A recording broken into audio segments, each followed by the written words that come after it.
LeBron, speaking of the king, he's going to be playing for Team USA this summer. That's been pretty just like understood and accepted for a long time now.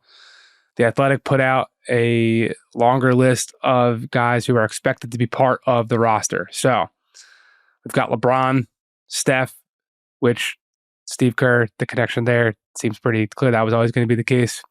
Kevin Durant, Joel Embiid, which asterisk, if healthy, that's probably the biggest one. All this stuff is definitely dependent on if healthy and like how long do these guys go through May and June and how much do they have left in the tank. Jason Tatum, Devin Booker, Anthony Edwards, Tyrese Halliburton, Anthony Davis, Bam Adebayo, and Drew Holiday, which would leave a 12th spot open. So a couple of things I'll just say before we get to the 12th spot, which KD was talking about this, and we'll get to this after the break. When I was down in Atlanta, someone asked him post-game about the Olympics and why it's important for all these guys to play. And he basically mentioned that these guys all kind of agreed already that they were going to do it and they're going to hold each other accountable. And you committed. Don't you back out now. Don't you back out, Steph. Don't you back out, Jason Tatum. And I think the Anthony Edwards, Tyrese Halliburton inclusions, they're the two holdovers from the FIBA World Cup team where I would think that if we're getting to, well, before we get that, Bam Adebayo, I'm not surprised, being that he was someone that I was told Team USA wanted to play in the World Cup, and after his finals run, ended up being a no-go. So the glaring weakness of front court depth and all that type of stuff for FIBA or from the World Cup, they are filling with Joel Embiid, Anthony Davis, and Bam Adebayo. So that's a quite a call to action after leaving yourself very susceptible inside the paint. And the 12th guy, to go back to that, Ant and Tyrese are the holdovers. I was not going to be surprised if Mikal Bridges makes this list too, because if there's anyone left from the World Cup team that seemed to be a favorite of Steve Kerr outside of those two guys, and Ant and Tyrese, it would be him. I personally think that he would be a very switchable, malleable guy who could just plug and play in many lineups, and it'd be valuable to have him stashed deep on the bench. The other guy that I think would be perfect as a 12th man and would just like accept that role is a long shot for sure. But give me Aaron Gordon, man. I think he'd be just awesome as a guy who'd be so pumped to be there. He's never going to get any all-star recognition like all these guys. He's not really going to ever be considered more than a number 3.5 option on a team, even though he's absolutely flourished, obviously, in Denver and has become best friends with Nikola Jokic as they have clinched a title and hope to win another one. I just think he'd be great vibes guy, great defensive energy guy, and his passing feel that really helped unlock Denver's offense would be really valuable as a short roll guy, just as like a DHO guy with all these scorers. And you're going to need someone, Bam that will be his role. So like you're going to need someone outside of him if he gets in foul trouble who's like willing to do that. Because all these other guys, they like to get theirs.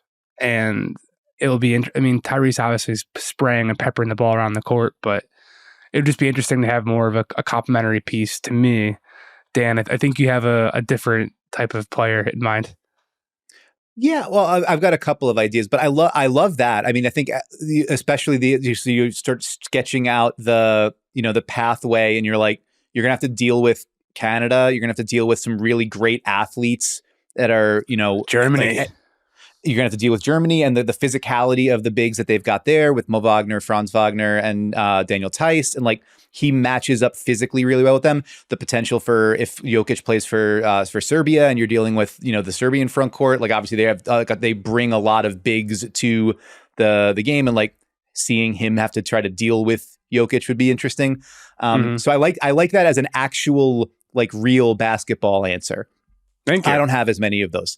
One, and our super producer John Gennaro mentioned it sort of in the green room before we started, but I think Chet Holmgren would be a fun pick especially as you're looking to like build the bridge to the next version of Team USA. Like obviously so much of this is about like this last ride for this like last generation of all-time American talent.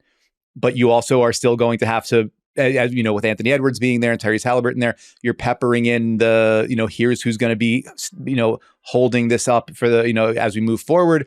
Chet has already been part of the I think like U18 or the U16, whatever the team was that wound up playing overseas, and they wound up going up against Wembanyama. This feels like a natural progression. Maybe he's, the end of the bench guy, but you need another shot blocker. You need another guy who can do it. Like, bigs who can shoot and handle. This is the FIBA game, right? So he makes some sense to me there. Also, just a fun mascot. Kawhi Leonard has never played for Team USA. He's in the player pool, but has never played in Team USA. Injuries, obviously, and injury management, a large part of that. That he's back in the pool does not feel like an accident, or maybe it is, or maybe it's just a deference to who he has been in the league. But I'd love to just see what it looked like, because maybe you mentioned everybody likes to get theirs. What if for a few weeks Kawhi Leonard was like, I don't really care about taking shots. Like, I just want to go guard everybody. I don't think that would necessarily happen, but like, what if? It would be same argument for like Jimmy Butler coming back after, I think he was on the Rio team, right? Like Jimmy Butler coming back and being like, obviously Jimmy Butler will go long stretches of actual NBA playoff games being like, I don't really care if I shoot. Let me just go have a fun time and try to mess up somebody else's night. My real answer, though, is one who's not in the player pool, but I have to imagine. Go ahead. Let me just stop you there, because Kawhi, I texted the USA PR after that post. You did reporting on this? I love this. This is incredible. No. Well, before this, I said, hey, just a heads up. KD just kind of said to this group of people in Atlanta post game that LeBron, Steph, KD, Embiid, Tatum, and Kawhi had all committed. Oh, really? He said that on the record that Kawhi was in.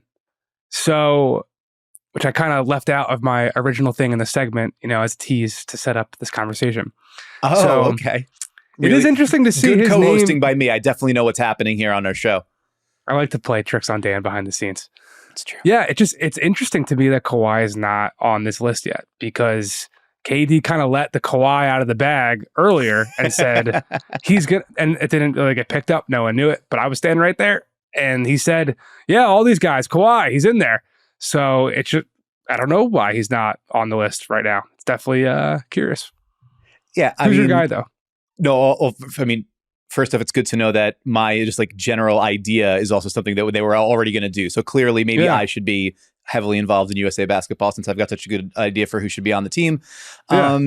Bring Carmelo back, man. I just want to see it. Yes. I know he's not technically a player anymore. I know he's a podcast host. He's podcasting with the Kid Mero. But I kind of feel like if anybody has put in the sweat equity and the time with the USA basketball program to be able to come back for one last ride, it's Captain America, Carmelo Anthony, CA, and let's get him back in there. And he could just ride the coattails of these other guys to an unprecedented medal count. That's what I'd like to see happen. I personally feel like he deserves it. The thing that I'm most worried about, though, so the real GM news wire this morning had the framing of the Embiid thing as Team USA is counting on Joel Embiid, and I was like, like, well, when you put it that way, it's so is everything feels Delaware Valley, right? And everything feels a little more tenuous when it's like Team USA's hopes rest on the guy who is currently coming back from yet another devastating lower leg injury. And it's not devastating. God. He's back in mid-March. The Sixers have been confident all along. Back in mid-March, trading for Buddy Hield. They wouldn't have done that if they didn't think he'd be back. It's going to be great. That's true. But devastating can be in terms of like a season ending or just the emotional wear and tear that it puts on a fan base. And as you mentioned, everybody in the Delaware Valley has been feeling it, including with every passing Sixers game they have to watch without Joel Embiid, where suddenly the evaluation of the roster looks a hell of a lot different than it did when Embiid was out there. But so whoever the 12th guy is, maybe another big guy makes sense. I like your Aaron Gordon pick, but I like mine for the vibes.